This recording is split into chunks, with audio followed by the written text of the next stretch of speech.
Hello mga kasesi, for today's video magluto ko og kanang bulad nga gikamatisan tas na ketchup. So nagprepare na ko daan, so ako na nailunod ang bulad kay para masabay siya sa kamatis. So muna siya dami na kayo ni oy, luwas na ito ang panihapon ani mga kasesi.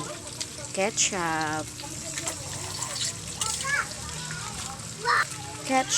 para lasa dyan siya. Na may kamatis pero mas lami siya butangan ng ketchup. Kayong gamay, patis gamay. So mga kasesi, kung ginahan mo budget nga sudan, pwede rin yun isundungan. Next is syempre baka naman sa siling madjak sarap. Tanawa ko ha, tanawa. Kayon gamay.